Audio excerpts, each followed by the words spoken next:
Ce soir, CNN a obtenu en exclusivité une vidéo de surveillance de 2016 montrant Sean Diddy Combs. Je tiens à vous prévenir car on va vous montrer cette vidéo et elle est troublante. La star de Fast and Furious, Vin Diesel, ni s'être imposée à un ancien assistant il y a des années dans une chambre d'hôtel. Elle a fait cette allégation dans le cadre d'un procès. Un procès qui survient alors qu'une ancienne interview de l'acteur a refait surface. CNN a publié un autre exposé à couper le souffle qui a amené de nombreux fans à se demander pourquoi le cœur de certaines élites hollywoodiennes est extrêmement sombre.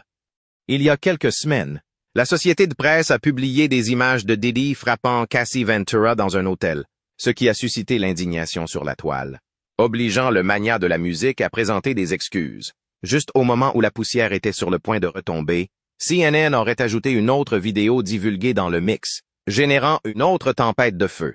La rumeur circule que la vidéo contient des preuves plus incriminantes qui pourraient mettre fin aux carrières de Diddy et Vin Diesel.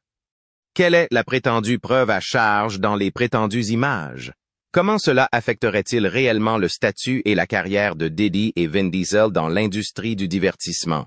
Restez à l'écoute car j'ai tout le récapitulatif ici et je suis prêt à vous servir des potins chauds. La star de Fast and Furious, Vin Diesel, ni s'être imposée à un ancien assistant il y a des années dans une chambre d'hôtel. Elle a fait cette allégation dans le cadre d'un procès.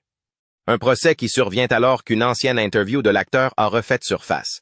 Tout d'abord, soyons clairs, Diddy et Vin Diesel aiment faire la fête. Si vous dressez une liste des 10 célébrités qui aiment passer un bon moment, Diddy et Vin Diesel pourraient occuper n'importe quelle place parmi les 3 premières positions. Vin Diesel incarne des personnages coriaces qui détestaient les fêtes dans ses films, comme on le voit dans la franchise Fast and Furious. Mais en réalité, il semble être loin de là. Il a été aperçu lors de nombreux événements et fêtes, buvant et dansant toute la nuit. On dit même que l'acteur est presque toujours en retard aux rendez-vous matinaux, sur le plateau parce qu'il était fatigué par les activités de la nuit précédente. Et s'il y a quelqu'un qui rivalise avec Vin Diesel pour les fêtes, c'est bien Puff Daddy, maintenant connu sous le nom de P. Diddy. Outre sa musique et son sens des affaires, Diddy est célèbre pour ses soirées, qui sont souvent qualifiées de S et R. Ce n'était donc une surprise pour personne que CNN ait divulgué une vidéo des soirées secrètes de Diddy et Vin Diesel. Mais ce qui était encore plus accablant, c'était le contenu de la vidéo.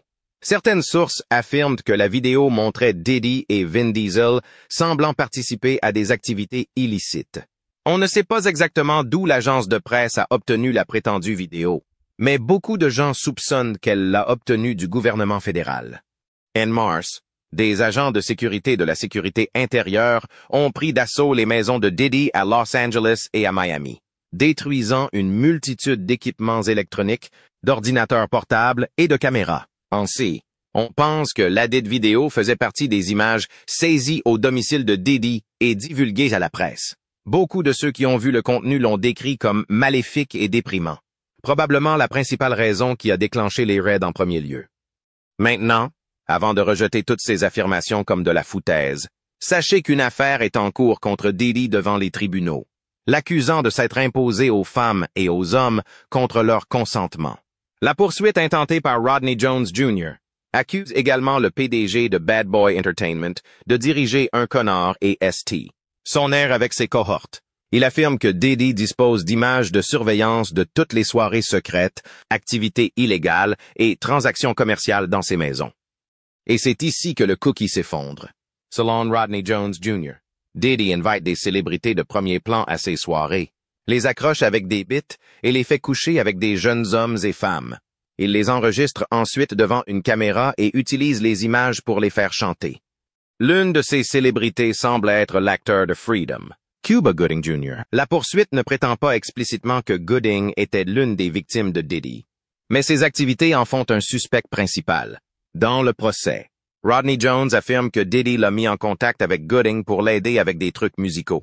Il pensait que la véritable motivation de Diddy pour le mettre en relation avec l'acteur était qu'il satisfasse leur désir charnel. Ainsi, alors qu'ils étaient tous les deux engagés dans des activités musicales supposées, l'acteur a commencé à faire des gestes romantiques en touchant Jones de manière inappropriée. Le procès affirme que Cuba Gooding Jr. a commencé à toucher, caresser et baiser les jambes de Jones. Le haut de ses cuisses près de son aine. Le bas de son dos près de sa bite et ses épaules. C'est à ce moment-là qu'il est devenu clair pour Jones que la rencontre avec Gooding avait pour but de lui présenter le Rainbow Club. Cependant, Rodney n'avait rien de tout cela et a rejeté les avances de Gooding. Maintenant, étant donné la stature de Gooding à Hollywood et dans l'industrie du divertissement, il est en quelque sorte en dessous de lui d'être celui qui recrute des hommes dans le Rainbow Club.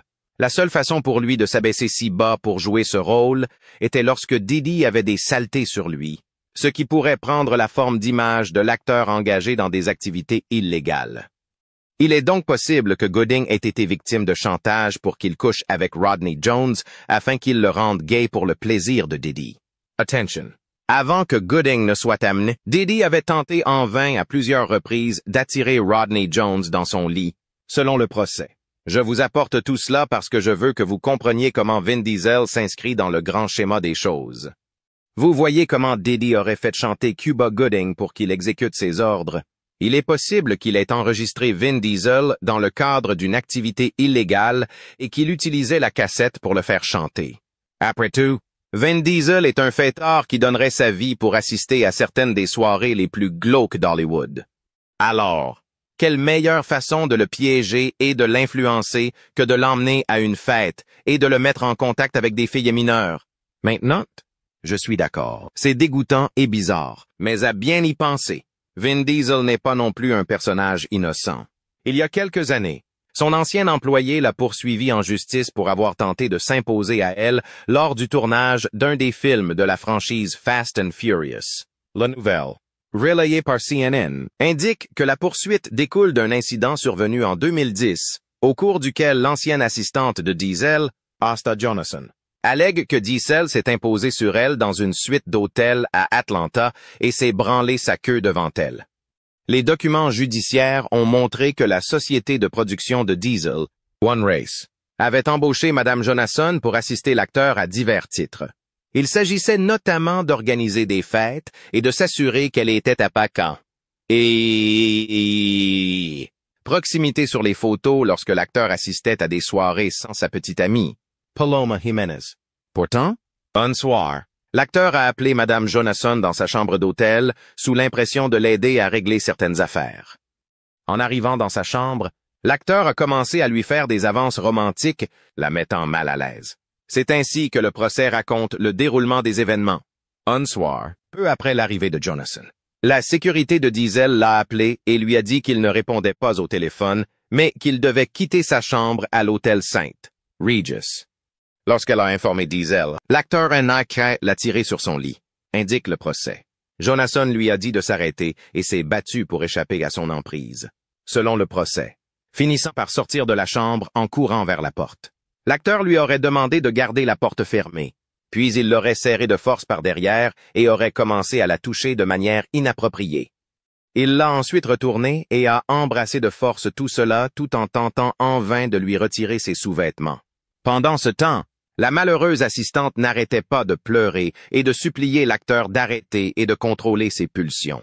Mais tous ses appels tombaient dans l'oreille d'un sourd. Elle a fini par crier, a renversé l'acteur et a couru vers la salle de bain. Mais il était trop fort pour elle. Il se leva, la poursuivit jusqu'à la salle de bain et la plaqua au mur, couvrant son corps de son énorme corps costaud, incapable de respirer. L'assistante a essayé d'appeler à l'aide, mais sa voix lui a fait défaut. L'acteur a ensuite demandé à Jonasson de toucher sa queue dressée, mais la dame a refusé, ce qui a amené l'acteur à branler son outil jusqu'à ce qu'il renverse sa semence. Le procès s'est poursuivi. Terrifiée, Mme Jonasson a fermé les yeux, essayant de se dissocier de l'agression et d'éviter de le mettre en colère. Quelques heures après la malheureuse rencontre avec l'acteur, Mme Jonasson a été licenciée par la sœur de l'acteur, qui dirigeait la société qui l'avait embauché. Ils n'ont pas précisé son offense spécifique, mais l'ont plutôt félicité pour son temps et son travail sur le plateau. Le message était clair. Mme Jonasson a été licenciée pour avoir courageusement résisté aux arts de Vin Diesel. Vin Diesel serait protégé et son agression sexuelle dissimulée, indique le procès. Mme Jonasson se sentait impuissante. Son estime de soi a été démolie et elle a remis en question ses propres compétence et si une carrière réussie l'obligerait à échanger son corps contre l'avancement. Selon la poursuite, elle demande l'imposition d'une amende civile de 10 000 $ pour chaque violation, ainsi que des dommages-intérêts punitifs non précisés. Son avocate, Claire Lise Cutley, a fait écho à ce que de nombreux militants, experts et fans disent depuis des années. Personne n'est trop célèbre ou puissant pour échapper à la justice. Elle a ensuite ajouté, « Nous espérons que sa décision courageuse de se manifester contribuera à créer un changement durable et à responsabiliser les autres survivants. » Cependant, comme prévu, Vin Diesel a nié toutes les allégations portées contre lui par Asta Jonasson, dans une déclaration par l'intermédiaire de son avocat. La star de Fast and Furious a affirmé que cet incident était la première fois que quelqu'un se plaignait de ses indiscrétions. De plus, l'incident présumé s'est produit il y a 13 ans. Il est donc possible que la prétendue victime ait simplement inventé des choses. La déclaration, qui a été publiée sur CNN, disait « Vin Diesel nie catégoriquement cette affirmation dans son intégralité. » Brian Friedman, avocat de Diesel, a écrit « C'est la première fois qu'il entend parler de cette affirmation vieille de plus de 13 ans et formulée par un employé présumé de 9 jours. » Ces propos de l'avocat ont mis en colère de nombreux fans à travers le pays car ils semblaient sans excuse et hautains. Premièrement, ils ont fait valoir que le moment où un crime était commis n'avait pas d'importance tant que le délai de prescription n'affectait pas sa viabilité. Dans certains cas, des dispositions peuvent être prises pour que des plaintes dépassant le délai de prescription puissent être déposées, comme dans le cas de Cassie Ventura et des 5 autres femmes qui ont récemment poursuivi Diddy en justice pour des incidents survenus dans les années 90. Ainsi, l'affirmation de Vin Diesel selon laquelle les événements se sont produits il y a 13 ans et devraient donc être ignorés ne tient pas la route. Deuxièmement, les fans pensaient que la tentative de discréditer le procès de Jonasson parce qu'elle avait été embauchée pour une courte période était une bêtise. Ils ont expliqué que les criminels n'ont pas besoin d'âge pour commettre un crime. Tout ce dont ils ont besoin, c'est d'une courte fenêtre d'opportunité et ils s'y accrocheront comme un bébé au sein de sa mère. En fait, la réponse de l'équipe de Diesel a convaincu les fans que l'acteur était coupable de ce dont on l'accusait. Selon eux, l'acteur n'a fourni aucune contre-preuve pour étayer son cas, mais plutôt de fragiles excuses telles que la période pendant laquelle l'incident présumé s'est produit et le nombre de jours où Mme Jonasson a travaillé avec lui.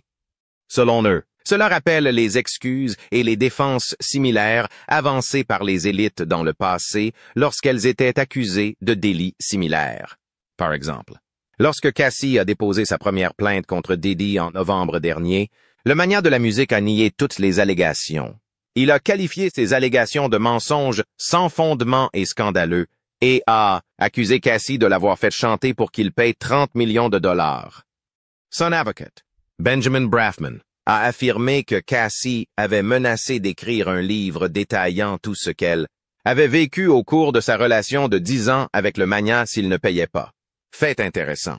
Moins de 24 heures après le refus, Diddy a accepté un règlement à l'amiable pour environ 30 millions de dollars. De nombreux fans ont interprété la décision de Diddy comme un aveu de culpabilité, mais son avocat a affirmé le contraire. La décision audacieuse de Cassie a permis à 4 autres femmes de poursuivre Diddy and Justice pour des crimes similaires commis contre elle dans les années 90.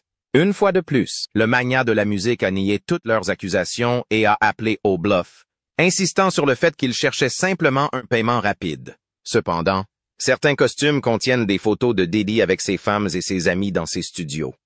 Maintenant, je ne dis pas par hasard que Diddy est coupable, mais j'essaie d'attirer votre attention sur une tendance selon laquelle les grands noms d'Hollywood donnent de fragiles excuses lorsqu'ils sont accusés d'un crime. Ils semblent généralement éluder le fond du problème et s'en prennent plutôt à la personnalité des victimes.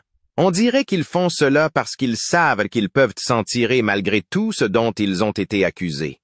Il est intéressant de noter que l'avocat de Jonasson a remarqué cette tendance lorsqu'elle a écrit dans le procès. Le message était clair.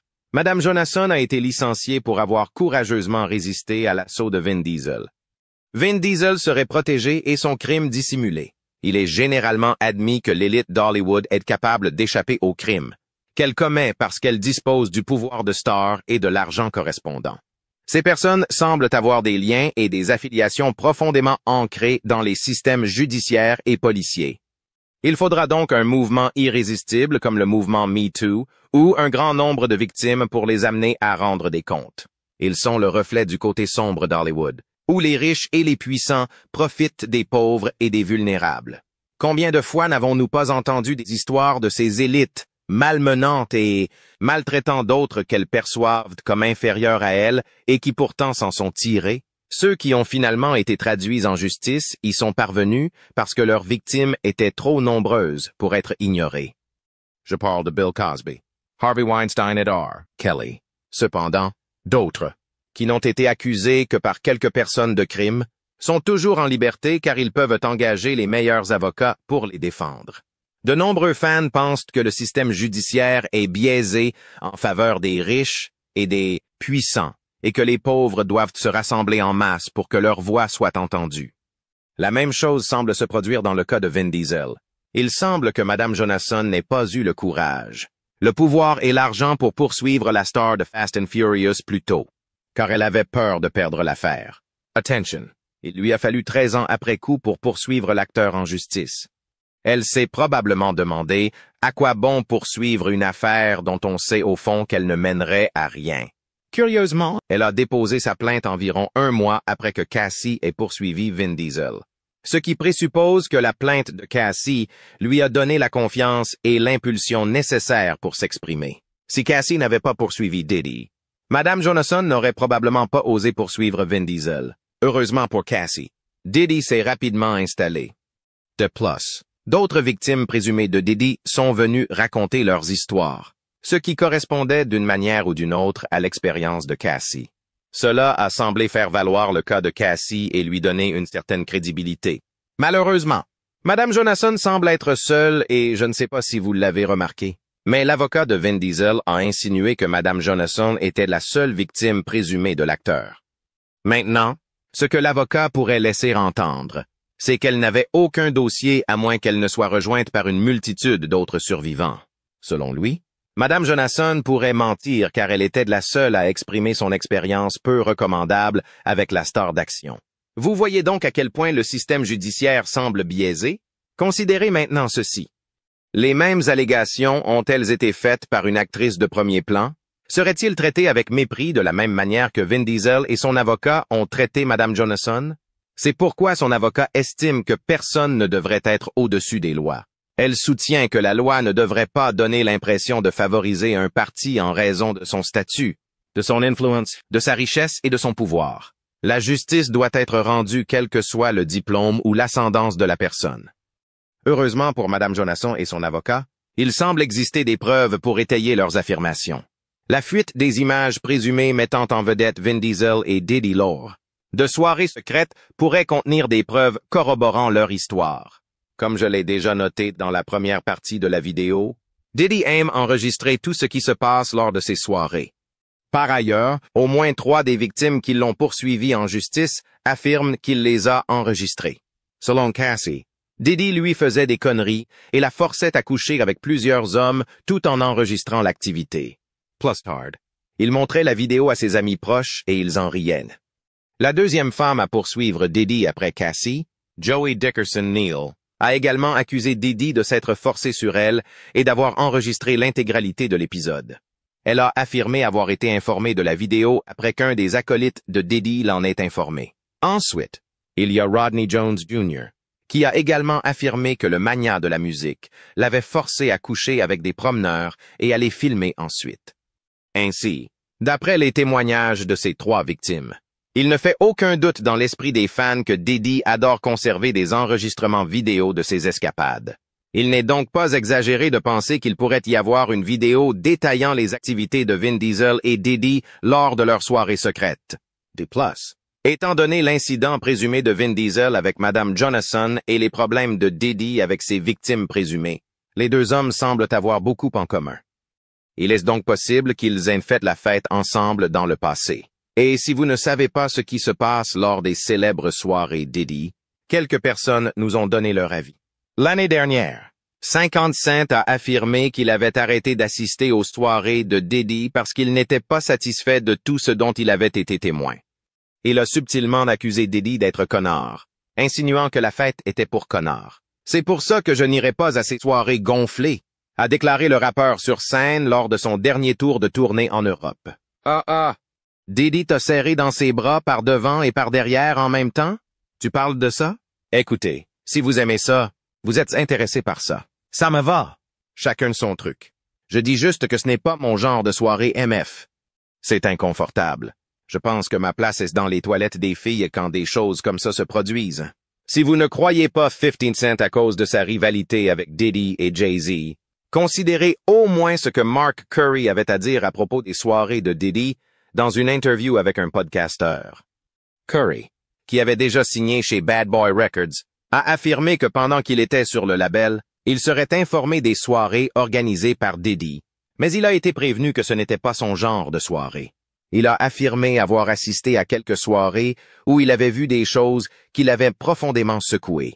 Il a expliqué qu'habituellement, la fête comportait des boissons marquées et réservées à certaines personnes, puis des boissons habituelles que tout le monde était autorisé à prendre. Il a également décrit avoir vu des mannequins à moitié habillés se promener en pitchki, servant des boissons et en mettant des pilules dans la bouche des participants.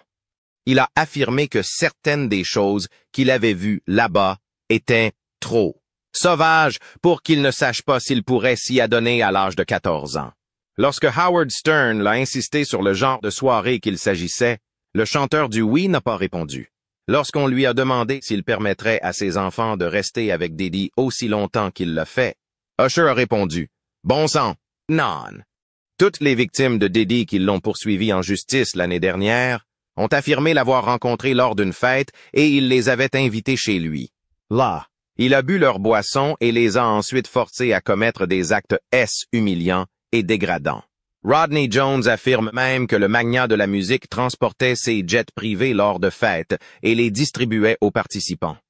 Avec ces témoignages, force est de constater que Diddy aime faire la fête sale. Tous ces gens ne peuvent pas mentir. De plus, ils vivent dans différentes régions du pays, ce qui laisse peu de place à la collusion.